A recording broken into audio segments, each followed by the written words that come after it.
Por segundo día consecutivo, Rusia lanzó bombardeos contra varias ciudades de Ucrania en la que ya es la ofensiva aérea más importante del Kremlin desde el inicio de la guerra. Ante el G7, el presidente ucraniano Volodymyr Zelensky pidió a Occidente proporcionarles con el suficiente apoyo de defensa para detener a Moscú. El gobierno francés intervendrá en la huelga de los trabajadores de las refinerías. La primera ministra Elisabeth Borne anunció ante la Asamblea Nacional un proceso de requisición, el cual obliga a los empleados a cumplir con sus funciones. Un tercio de las estaciones de servicio en el país galo no tienen combustible o tienen un alto grado de desabastecimiento. Ya hay fecha para la coronación del rey de Inglaterra, Carlos III, y la reina consorte Camila.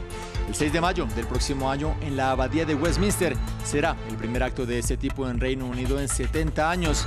Tenemos informe desde Londres.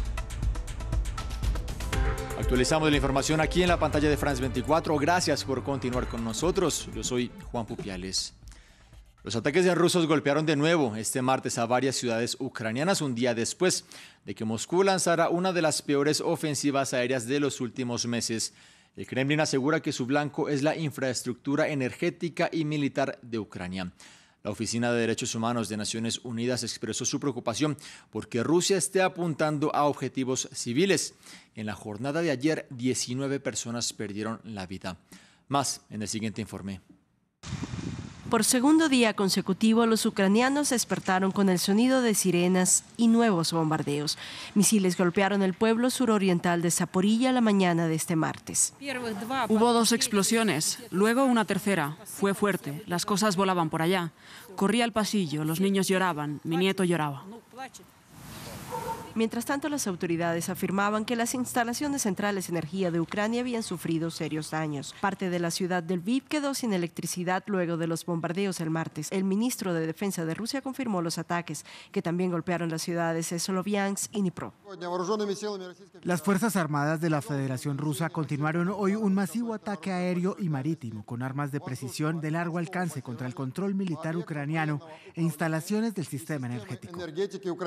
Todo esto después de que Moscú lanzara más de 80 misiles en ciudades por toda Ucrania, incluyendo la capital, el día lunes. La Oficina de Derechos Humanos en Naciones Unidas expresó preocupaciones de que los ataques de Rusia estén dirigidos a infraestructura civil vital y que estos podrían haber violado las leyes de la guerra. Debemos señalar esta intencionalidad, ataques dirigidos contra civiles y objetivos civiles. Esto significa objetivos que no son militares, equivalente a un crimen de guerra. El bombardeo de Moscú llega en aparente retaliación por la explosión de un puente clave que une a Rusia con la anexionada península de Crimea. El presidente ruso Vladimir Putin culpó a Ucrania y advirtió de severas respuestas a futuros ataques. Ante la ofensiva rusa, hoy martes se llevó a cabo una cumbre extraordinaria del G7 en la que este grupo de países condenó lo que calificó como una escalada deliberada por parte de Moscú.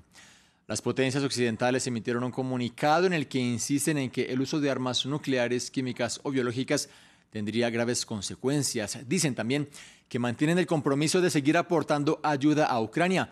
Precisamente eso fue algo que agradeció el presidente ucraniano Volodymyr Zelensky, quien también solicitó soporte para crear un escudo aéreo para defender a su país. Escuchemos. Les agradezco toda la ayuda que han brindado. Es grande, es significativa. Pero el líder ruso, que ahora se encuentra en la etapa final de su reinado, todavía tiene espacio para una mayor escalada. Esta posibilidad es una amenaza para todos nosotros.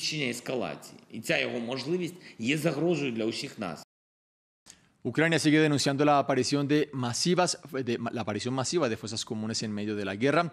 La noticia la dio el fiscal general, quien dio a conocer estos hallazgos en un pueblo recuperado en la región de Donetsk. Se trata de la localidad de Liman, en donde se exhumaron al menos 55 cuerpos. El mes pasado, las autoridades ucranianas aseguraron haber exhumado los cuerpos de 436 personas en Izium, otra ciudad recientemente liberada en medio de la actual contraofensiva de Ucrania. Ya se encontraron 55 cuerpos, pero el trabajo continúa.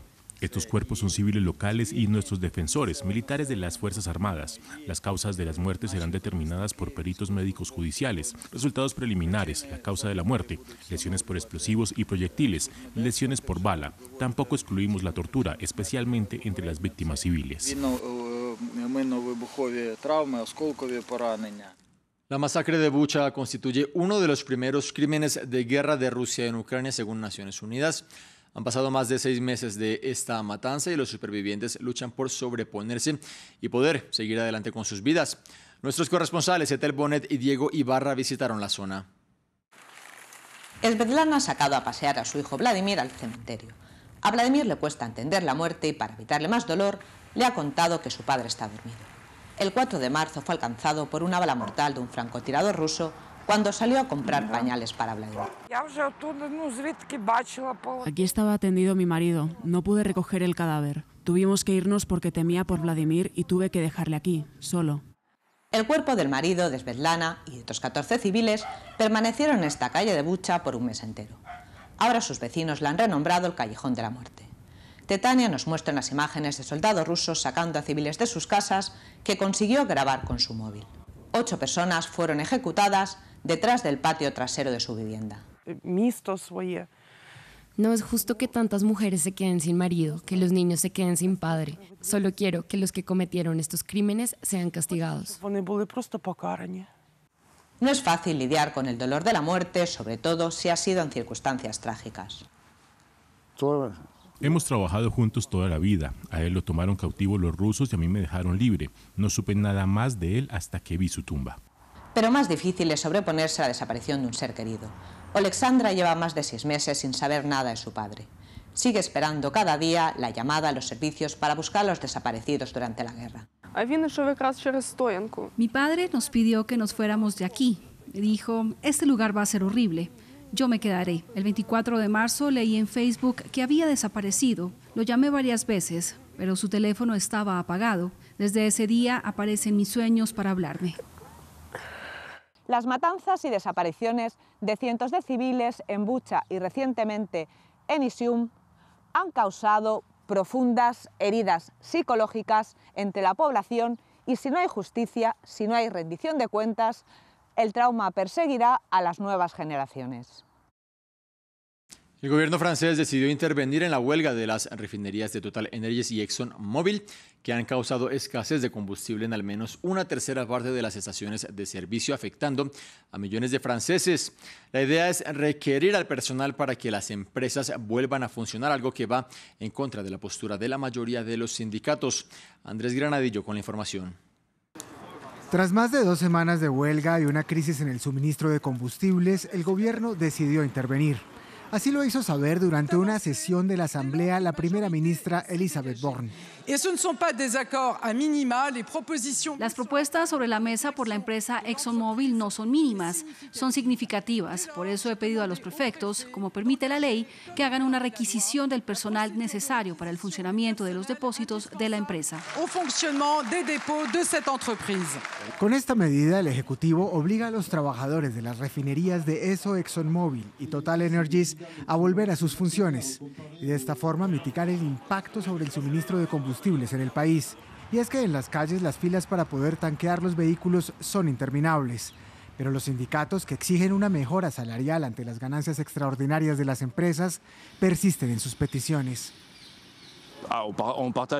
Compartimos, por supuesto, el sufrimiento de todos los individuos y, como todos, entendemos que uno necesita un vehículo para ir al trabajo, para el ocio o incluso simplemente para las citas médicas. Pero entonces el personal que hoy ejerce su derecho a la huelga no está aquí para interrumpir, solo está aquí para mostrar su descontento, para defender la necesidad real de poder vivir decentemente con sus trabajos. La huelga ha obligado a las empresas a desconectar más del 60% de la capacidad nacional de refinado y a bloquear la distribución de los depósitos de combustible en un momento de escasez mundial de derivados del petróleo. El 6 de mayo de 2023, ese día será coronado el nuevo rey de Inglaterra, Carlos III, y su esposa, la reina consorte Camila. Así lo anunció este martes el Palacio de Buckingham. Los detalles sobre este evento formal que sella el cambio en el trono los tiene desde Londres nuestra corresponsal Luisa Pulido, quien previamente nos envió el siguiente informe.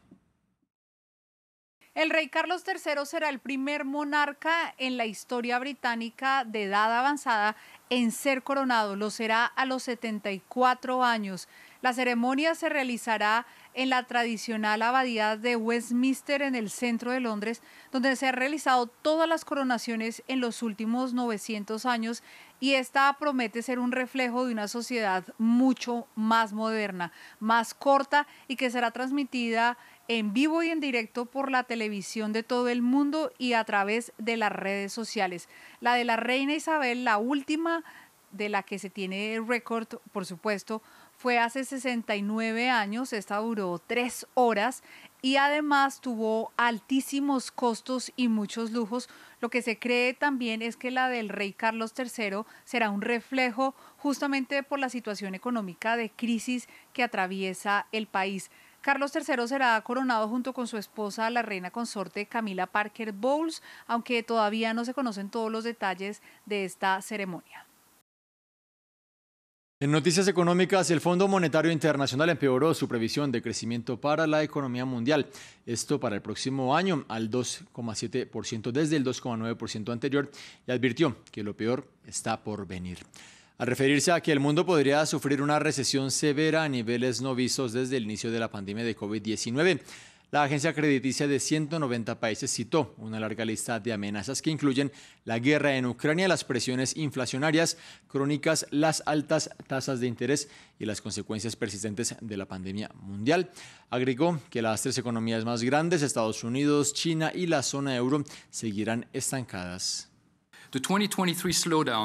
La desaceleración de 2023 será amplia y se espera que los países que representan un tercio de la economía mundial se contraigan este año o el próximo. Las 3 economías más grandes, Estados Unidos, China y la zona del euro, continuarán estancadas. En resumen, lo peor está todavía por venir y para muchas personas, 2023 se sentirá como una recesión. La crisis socioeconómica que golpea a Haití amenaza con salirse de control. El descontento ante la situación del país crece y diariamente hay manifestaciones que exigen la renuncia del primer ministro Ariel Henry.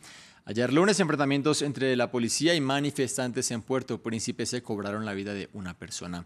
Gabriel Colchen nos amplía. En Haití, la frustración contra el gobierno crece. Este lunes, las protestas dejaron un muerto en enfrentamientos con la policía. Los manifestantes lanzaron piedras a las autoridades que respondieron con gases lacrimógenos. Desde que el gobierno anunció la subida del precio del combustible el 11 de septiembre, Haití se ha visto afectada por manifestaciones y saqueos. El desempleo, el alto costo de vida, la inseguridad, es por todas estas razones por las que estoy en la calle, no a la ocupación. El gobierno haitiano pidió la intervención de fuerzas internacionales para hacer frente a la violencia. Y el secretario general de la ONU, Antonio Guterres, llamó este domingo a intervenir con rapidez, pero la población rechaza la posible intervención. Estoy en la calle porque oigo que los blancos van a pisotear el suelo del padre de Dessalines, porque quieren pisotear a la lucha de Dessalines como hicieron en 2004. La población denuncia la inacción del gobierno respecto a la violencia entre las bandas criminales, una situación que se degradó en los últimos meses. Según ONGs locales, las mujeres sufren particularmente de la crisis de seguridad, ya que su cuerpo está usado como arma de guerra. Además, el país sufre un repunte en los casos de cólera. Más de 100 personas están siendo tratadas en este centro médico de la Cité Soleil, un barrio pobre de la capital. El domingo pasado, cuando me desperté, vi a mi hijo vomitando y con diarrea. Lo llevé a un centro cercano a mi casa, pero no había ningún médico que lo atendiera. Fue la gente de Médicos Sin Fronteras la que nos llevó a este centro para que le dieran los cuidados necesarios. La escasez de combustible y agua potable, así como la inseguridad, dificultan aún más el acceso a la asistencia sanitaria en el país. Terminamos con buenas noticias porque la Agencia Espacial Estadounidense NASA confirmó el éxito de su misión con la que cambiaron la órbita de un asteroide en una prueba que hace parte de una estrategia para salvar al planeta de una posible amenaza real.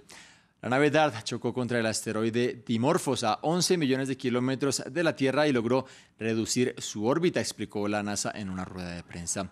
Esto ocurrió el pasado 26 de septiembre, pero apenas hasta ahora la agencia pudo comprobar la efectividad de esta maniobra, con lo que se convierte oficialmente en la primera vez que el ser humano ha conseguido el movimiento deliberado de un cuerpo celeste. Así terminamos esta emisión informativa. Quédense en France 24.